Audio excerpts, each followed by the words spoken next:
Olha o preço da dependência emocional. A maior parte dos negócios que eu quebrei, o meu irmão mais velho era meu sócio. Quando eu era garoto, ele era o meu herói, porque ele fazia as coisas que eu não sabia fazer, que eu queria fazer e tal. Então, quando a gente foi tocar negócio, era como se ele tivesse ele meio que me protegendo. E no último negócio, quando eu tive a ideia, eu contei para ele antes de contar para minha esposa. Aí eu contei para ele gostou da ideia, eu fiquei mais animadinho, contei para ela, avisando que ia sair fora. Foi aquela conversa do concurso público. Ela disse, se você não der certo dessa vez, você vai fazer concurso público. Eu vou te apoiar, mas se não der certo, você vai fazer concurso público. E aí, ele me apoiou, o outro investiu, a gente começou o negócio. Lá na frente do negócio, uma vez a gente estava numa reunião e deu para ver que aquilo não brilhava o olho dele. E aí um dia, num bar, conversando entre amigos, ele falou na mesa para mim ou para o meu brother que ele só tinha entrado naquele negócio por preocupação comigo. Tipo, cara, esse maluco vai meter as caras aqui de novo, deixa eu fazer junto com ele aqui para ele não quebrar a cara. Naquele momento, eu que tinha dependência emocional, que adorava ser cuidado, me senti protegido. O meu herói de criança está me protegendo. Só que eu deveria ter entendido que aquele projeto não era um projeto para ele.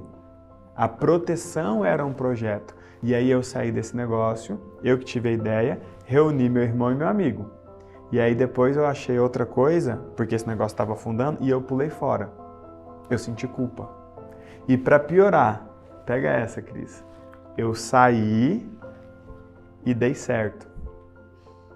E aí eu tinha muita culpa de não ter levado meu irmão junto, porque na minha cabeça, se eu tivesse levado ele junto, ele teria dado certo junto comigo. E tem muita culpa que a gente carrega que não é nem da história que as pessoas estão criando, é da história que a gente cria. E eu sentia tanta culpa que quando eu decidi sair desse negócio, eu tinha um amigo que tinha investido 100 mil reais. Quando eu saí desse negócio, eu saí por quê?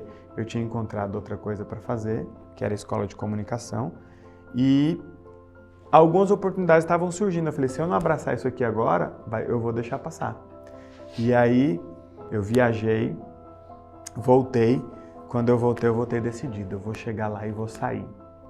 Aí nós fizemos uma reunião de segunda-feira que a gente fazia, eu, meu irmão e meu amigo, meu sócio.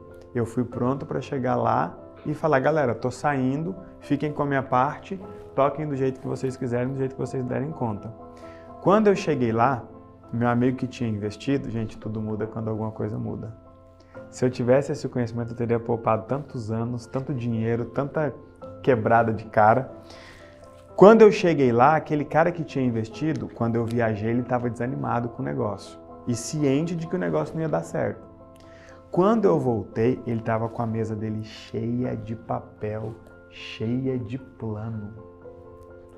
Pô, eu pesquisei isso, tô pensando que a gente pode fazer isso. Caramba, eu pensando comigo, mas é que eu vim aqui para falar que eu vou sair. Não dei conta de falar que saí. Não deu? Não.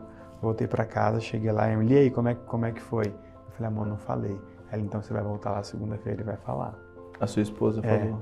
Aí eu fiquei cozinhando aquilo a semana todinha.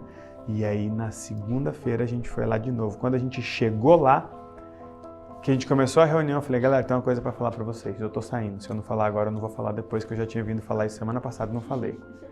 Aí tipo, aí um olhou pro outro, meu irmão já falou, eu não sabia.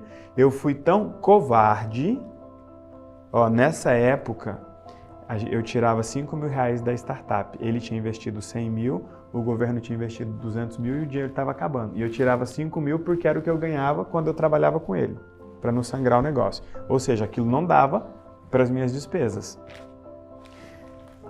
Quando eu fui sair, eu virei para ele e falei o seguinte, eu tenho uma oferta para você. Ou você fica no negócio e pega a minha parte, ou você sai comigo e eu devolvo o seu dinheiro. Só que eu não tinha combinado isso com a minha esposa. Olha o preço da dependência emocional.